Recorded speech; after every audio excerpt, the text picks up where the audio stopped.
Hello everybody, SlimKirby here, and I'm going on a long journey of trying to complete every single Game Boy Advance game in North America. This is the story of the highs, the lows, and all the silly stuff in between for the Game Boy Advance completion experience. This is GB Ace. Game number 27, The King of Fighters EX, NeoBlood. Oh, fighting games. You and I have had quite the tumultuous past, haven't we? Okay, maybe it doesn't go that deep, but I've made it clear that when it comes to my tiers of gaming, stuff like first-person shooters, fighting games, and licensed sports titles will probably be close to the bottom of those tiers. I do have my favorites for those genres, like GoldenEye, Smash Bros, and heck, I love a good Mario sports game once in a while. But when it comes to the core of these genres, I do tend to shy away more easily from these games when compared to platformer, puzzle, RPG, strategy, and party games. However, for a challenge like GB Ace, I will need to get my feet wet more with these games, so getting a game like this every once in a while will be unavoidable. In fact, we technically already have had a fighting game in this challenge when we played Mortal Kombat Advance, and although that was a pretty bad game, it wasn't too bad to complete, and was actually the shortest game for this challenge until the last game we played. So maybe this will give us a similar experience. Although, hopefully a more engaging experience instead of playing, jump kick the game. King of Fighters EX NeoBlood was released in North America in November of 2002 on the Game Boy Advance, developed by Playmore and Artoon, and published by Sammy. Now, King of Fighters is actually a long-standing fighting game series developed by SNK, and has been a thing since 1994. But the game we are playing is considered to be more of a spin-off title, hence the much different development credits. King of Fighters is generally considered to be a bit of a hodgepodge of various SNK arcade fighting games, featuring characters from Fatal Fury, Art of Fighting, Nikari Warriors, and Psycho Soldier. Heck, for those Smash Ultimate players out there, Terry Bogard, one of the DLC characters, is actually featured in this game too, so yeah, that should be a familiar face here for sure. As far as the general fighting mechanics are concerned, it's generally what you've come to expect from fighting games. You and another character are matched together, and you simply beat up on each other until one of you goes down. Then you do it again in a best-of-number scenario, and once a fighter wins the required number of times, they win the match, and that's basically it. Or you advance to the next one if you're doing the story mode. However, what's interesting about this game is that it's not just a simple 1 versus 1 fighting game. No, there are actually two distinct modes here, with the greater focal point seeming to be on the 3 versus 3 fighting style. So yeah, instead of just picking one fighter, you pick 3. Then you choose the order of the fighters for the match, and then you basically fight your opponents one at a time. You still essentially do 1 versus 1 for the fights themselves, but once a character is knocked out, they are removed from the battle and have to move to the next fighter for the following round, while they still battle the character that survived. The survivor will get a little bit of health back, but nothing too substantial unless they just took no damage at all. This continues until all 3 characters of a team are knocked out, after which the team that still has surviving fighters will win the match. I admittedly thought this was a pretty clever system. It kind of reminded me of Marvel vs. Capcom 2 a little bit, another fighting game I had played before briefly, but had tremendous trouble playing because, well, let's just say the people I played with had a much higher skill level, and they weren't too keen on helping me learn the game, so I got stomped pretty easily. It seemed like it could have been fun though. I just had a hard time knowing the best way to make use of my characters and the game's character swapping mechanic. This game didn't seem to have that level of complexity with it, although I should mention that there is another key feature of this fighting game in the form of a striker character. You see, even though the fights are traditionally 3-on-3s, each team actually has a 4th character that you choose as well, and this character can be summoned during battle to perform a bit of a counterattack move of sorts, which if you catch your opponent off guard with this striker, you can do a little bit of extra damage in a pinch and potentially reverse the flow of battle if you use them at just the right time. The striker system also carries over to the one-on-one fights too, but I'll be honest, I'm mostly focused on the team fighting mode since again, it seemed to be the focal point here. Speaking of which, what is our completion goal for this game? Well, fighting games do seem to have a bit of a natural agreement amongst all challengers, regardless of what system you play on, that a simple clear of the basic arcade-like story mode on the default difficulty mode is good enough to consider beating the game, unless the game has a more advanced and fleshed out story mode, which this does not. Now, I technically had two choices here, from team play to single play, one being 3 versus 3 and the other being 1 versus 1.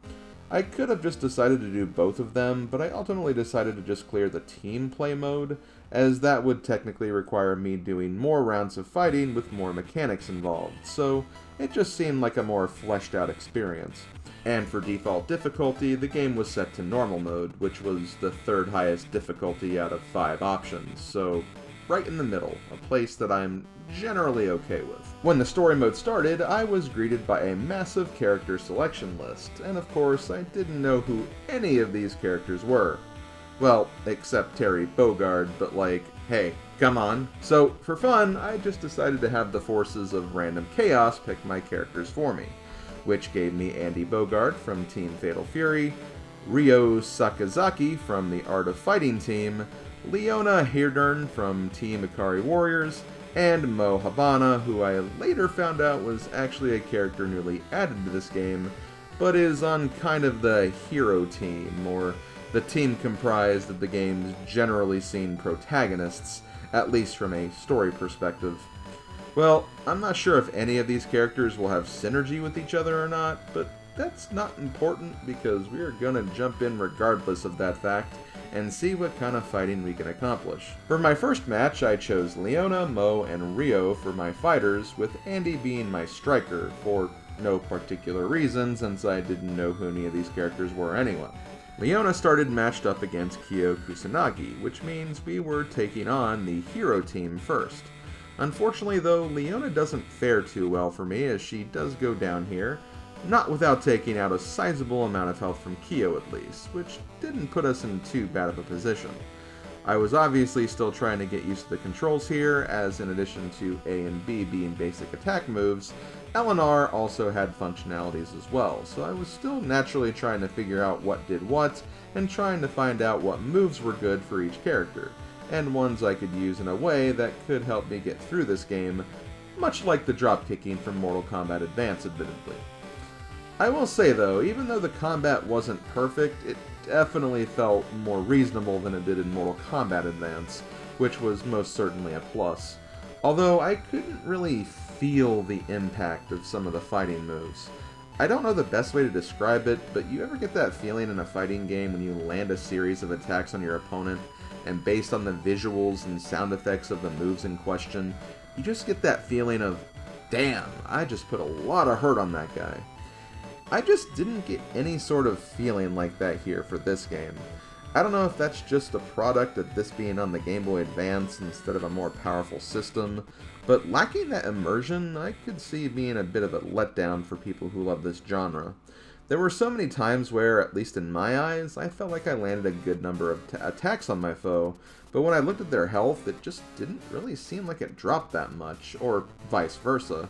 I'd take just one random hit just to find out, wow, how did I take that much damage from just that one blow?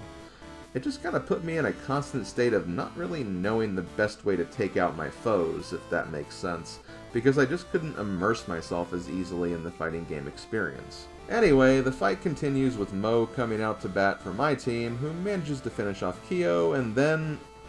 hey look, a mirror match already, Mo versus Mo. Well, let the best Mo win, and hopefully that's me. Well, guess what?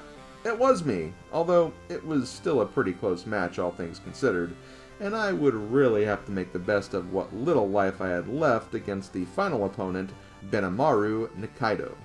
I got a few hits in with Mo, but unfortunately not enough as she goes down early as well, allowing Benny here to regain all of his health back as we enter the final round, Ryo versus Benimaru. And I have to admit, Ryo did pretty good for himself. I kept myself pretty well defended using a flurry of kicks and managed to wear him down until he practically had no health left. And then, just to overdo it a little, I somehow activated a special move of some kind which sent a giant energy blast out and completely wrecked his face. Honestly, I could have probably sneezed at him at that point and he still would have gone down, but still, it was a pretty cool finisher for sure. For the next fight, since she didn't really do much for me in the first round, I decided to make Leona my striker to give her a breather and try her later, and since I still needed to use Andy, I made him my starter this time. How appropriate, because not only was this the Fatal Fury team, but we're actually starting with an Andy versus Andy mirror match as well. I start off kind of lagging behind as I'm trying to get used to Andy's fighting style, but I managed to pull it back a little towards the end and even get things evened up. Then, at perhaps the most pivotal point in this matchup, I decide to press some random buttons and end up activating Leona's striker counter, and actually end up finishing the opponent's Andy as a result. Dang, Leona, way to come in clutch there. Next up for Team Fatal Fury is my Shranyu, which unfortunately doesn't really go my way despite not being in too bad of a shape after the first match. I guess Andy was just distracted by something of hers. Yeah, that must be it. He was clearly distracted by her parasol, of course. Mo makes another comeback and proceeds to take care of Mai. This actually kind of surprised me a bit watching this back because I remember not really vibing with Mo's basic fighting moves that much. So this must have been while I was still trying to get a feel for the game or something. I just remember a lot of her attacks being kind of awkward and not really doing a lot of damage, but I suppose if you're just finding ways to keep the damage coming in, even if it's not much, you're still probably doing something right at least. Mai goes down, which of course brings in Terry Bogard, the Smash character himself. Although we're both starting at roughly the same health values, Terry goes on an absolute tear here and takes down Mo, leading to a final round face-off with Kyo and Terry. I start off really well in this fight, getting Terry pretty close to knockout range, but this dude knows his stuff, and he does manage to almost make an amazing comeback, even while he's sitting at 0 health. However, I manage to land the attack I need and take out the entire team once again, moving on to round number 3. This match was really interesting. We're up against the Art of Fighting team now, and I decided to give Mo a break this time and make her the striker, even though I honestly had some decent success with her so far, despite her weaknesses. I started this fight off with Leona again, and dang, I don't know what the hell happened, but Leona did not feel the same as she did during the first match, because I absolutely laid a savage beatdown on Robert Garcia. Seriously, this wasn't even a close match. I think what helped is I actually discovered a spammable move of Leona's that actually worked pretty well. Kind of a power kick of sorts. This did great damage, and actually was a pretty decent follow-up to a normal attack as well. Not to mention, it didn't require some super intricate button sequence to do either. Just a simple single button press, and that was pretty much it. Oh yeah, one thing I should mention that I actually appreciated about this game, if you press start during a match, you can actually take a look at a character's move pool and all the moves that they can perform. I don't think any 2D fighting game of this style I've ever played before has done this, and seriously, bravo to the devs for having this feature. Normally, whenever I play fighting games, I have to use the manual, which I likely don't have at that point, or some random guide online, and I swear, online guides are always written in a way where it seriously feels like the reader should know exactly what the writer is talking about. So instead of listing the actual buttons, they just write heavy kick into light punch into some random D-pad inputs into heavy kicks 3 times, and like, dude, just give me the button combos. Ugh. Sorry for that intensity there. It just really frustrates me as someone who's honestly inept at this type of gameplay, and I just need things broken down into a very simple explanation. It's almost like I need a 2D Fighting for Dummies book or something. But yeah, back to my point, it's super base that they actually have a quick way you can check in-game, and I really appreciated that aspect of this inclusion, so way to go developers. Although I admittedly didn't discover this until I was already done with the completion goal, but if I had more trouble with this game, this surely would have been really helpful. Back to the fight though, I actually didn't need much more help for this. In addition to taking down Robert, Leona also took out imposter Kyo, and the final member of this team named King, making this a perfect fight for Leona. Damn, way to go, girl. Next up we have Team Korea Justice? Huh, okay then. Well, I read that this team is also sometimes called Team Kim, as it commonly features Kim Kapwan from Fatal Fury, and not all the members of this team are technically Korean in other versions and iterations of this series, but at least in wiki guides, they were referred to as Korea Justice here, so that's why I'm going with that. I decided to use Andy here, and, well, funnily enough, he actually had the same exact experience as Leona in the last battle, managing to take out Kim, Chang Kohan, and Choi Bounge. Sorry if I say any of these names incorrectly, by the way, but, like, come on. There's no way in hell I've seen even 80% of these names before this game. Anyway, like I said, I just managed to find a couple of moves I could spam with Andy, and it seemed to work pretty well. In fact, he actually kind of had a similar attack as Leona, which, although it wasn't as effective, still did pretty good damage whenever it did land, and even if it didn't, he still had some good power backing up his muscles anyway. Match number 5 had the team from Psycho Soldier, the franchise that I didn't have any characters from. Well, aside from Korea Justice, but again, since Kim was Fatal Fury, I didn't really count that. I decided to make Kyo my front man this time, and it seemed like he was on a roll to pretty much repeat what Leona and Andy did before him. He took on Bao and absolutely laid the smackdown on him. Then he took on C. Kenso, and although he did take a bit more damage here, he still did more than enough to take him down as well. Last up though, we had Athena Asamiya, and here was where Kyo wasn't so lucky. He at least was doing good work for a while anyway, able to bring Athena pretty close to the final remnants of her health before he finally went down, leaving just enough left for Mo to come in and finish the job. I think I did realize here though that Mo was probably going to remain my striker for the rest of this playthrough. I mean, she wasn't doing bad or anything, her success rate was generally pretty positive, but her attacks just weren't jiving with me, and didn't feel as spammy as the other 3 characters. I know, probably not a great reason for selecting my team comp, but hey, I'm just trying to beat this here, not become a master of the craft, so give me a break. So we really only had one more team to worry about at this point, and of course it was the team from Ikari Warriors. I went into this fight with my permanent setup and once again made Andy my starting man with Leona on deck and Kyo right behind, with Mo being my striker of course. And once again, Andy delivered. He took down fake Leona, followed by Ralph Jones, although he did get pretty close to faltering here. And even though Clark still did manage to get a few lucky hits in and take down Andy before he got his second perfect, Andy still did not let him have that victory easily, as he wore him down enough for my Leona to come in next round and finish things easy peasy lemon squeezy. Well then, it looks like my team is the #1 team now. I mean, we took down all the other teams, right? Well, okay, there might be a little more to this game than that. Our team enters a mysterious room, hoping to find a ceremony, but instead finds Iori Yagami, who, from my understanding, is part of the King of Fighters lore and whose lineage serves as a seal over the serpent deity Orochi. What exactly does that mean for me, someone who has not digested a single aspect of the lore in this series? To be honest, not much. I just felt like I needed to hype him up a little bit. He does seem to be a common antagonist of this series though, so if you've played these games before, he should seem kind of familiar at least. Anyway, he is here to challenge us to a fight, so let's take him on. Now, Iori doesn't actually have any allies with him, so this fight is more of a 3 versus 1, kind of.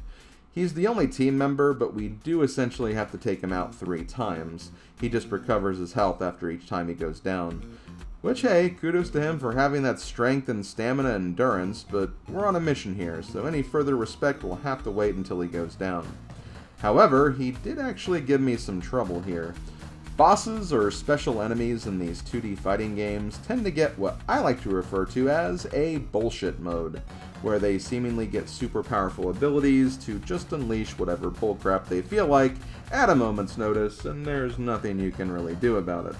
I still remember many times as a child getting messed up by M. Bison in Street Fighter II because of this nonsense, and although it didn't feel as evident here, it was still a pretty hard fight, and I did take my first loss here admittedly.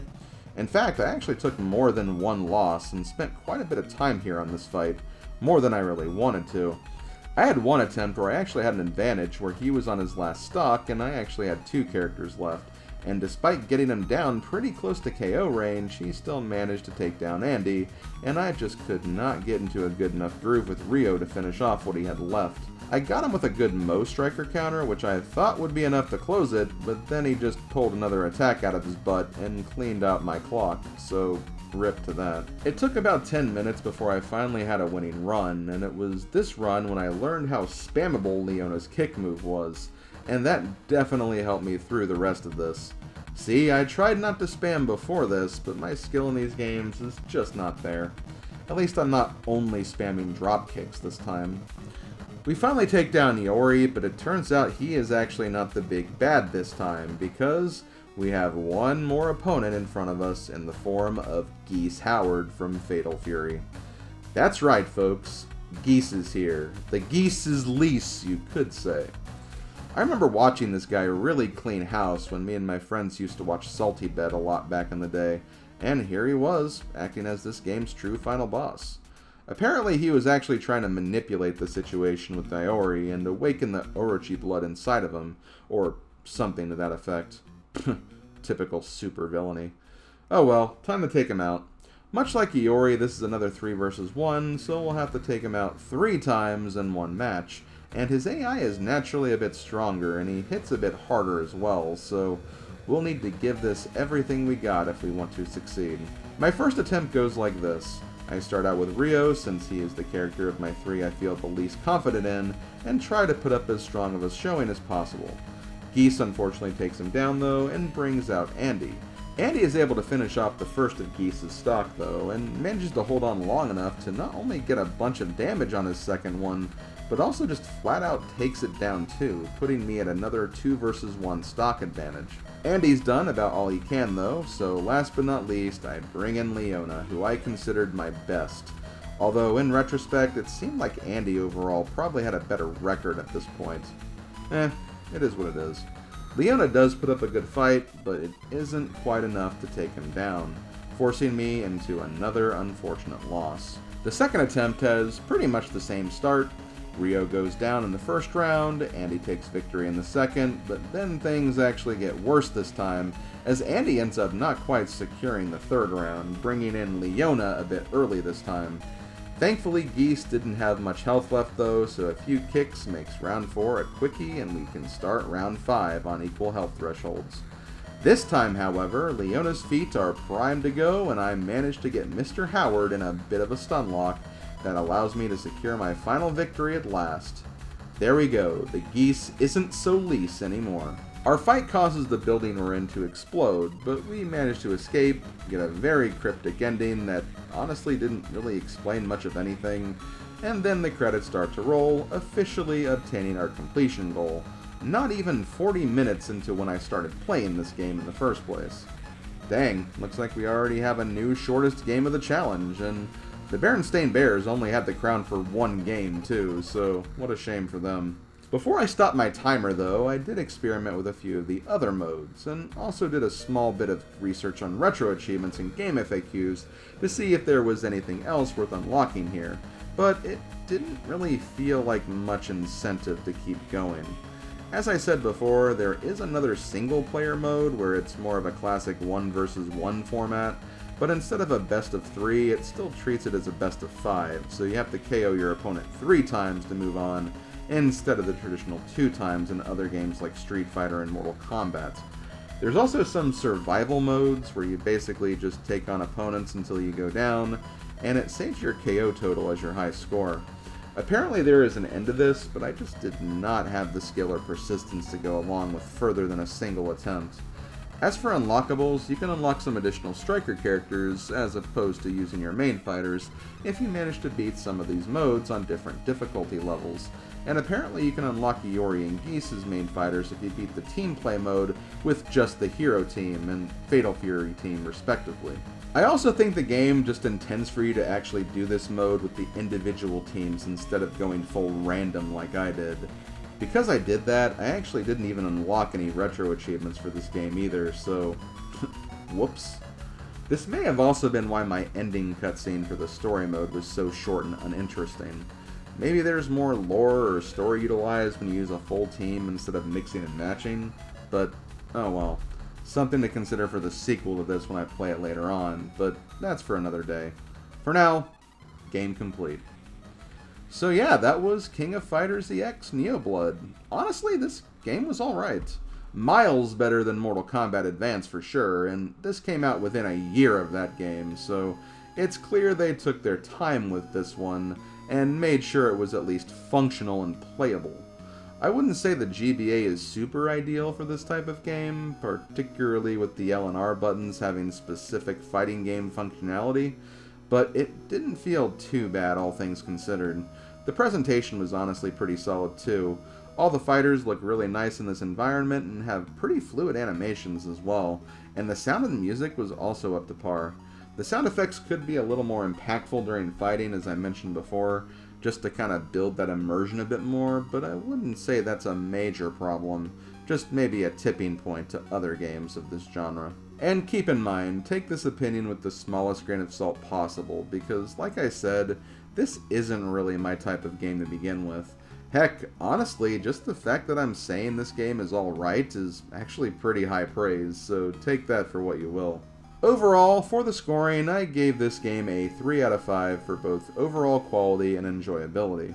It's a pretty serviceable fighting game on a handheld system with a nice variety of gameplay options and a lot of different characters to try and experiment with, and is pretty accessible as well.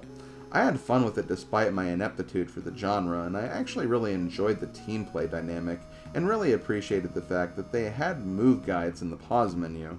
Trust me, as someone who struggles with these games, this was a much needed feature. For difficulty, I only landed on a 2 out of 5. This would probably be a bit higher if I had done higher difficulties or had more clear conditions, but since I only had to beat a rather short story mode with only 8 matches with infinite continues, as far as I can tell anyway, it really wasn't too hard to accomplish. So yeah, that's gonna do it for this game. This isn't the last time we'll see King of Fighters for this series, as we got the sequel game to do later on in this challenge, and if it's anything like this game was, I'm actually kind of interested in playing it, so we'll see how it goes when we get there. For now though, let's take a look at the next game that we'll be playing for this challenge.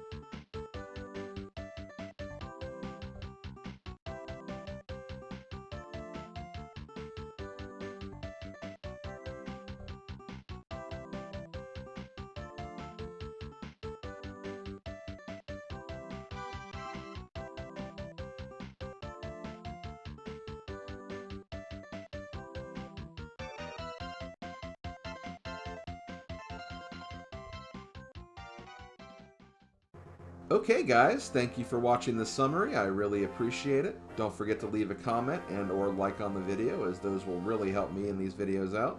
And stay tuned for future summaries of this series. If you also want to watch full playthroughs of these games for this challenge, check out the video description for a full playlist of everything that's been uploaded and exported so far. And if you're curious about what I'm playing right now for the challenge, be sure to stop by my Twitch channel to see what my current progress is. Just be warned, I'll be a lot further ahead of where we are for these summaries, so keep that in mind. This has been SlimKirby in the GBA series, and I'll talk to you fine people next time. Later, folks.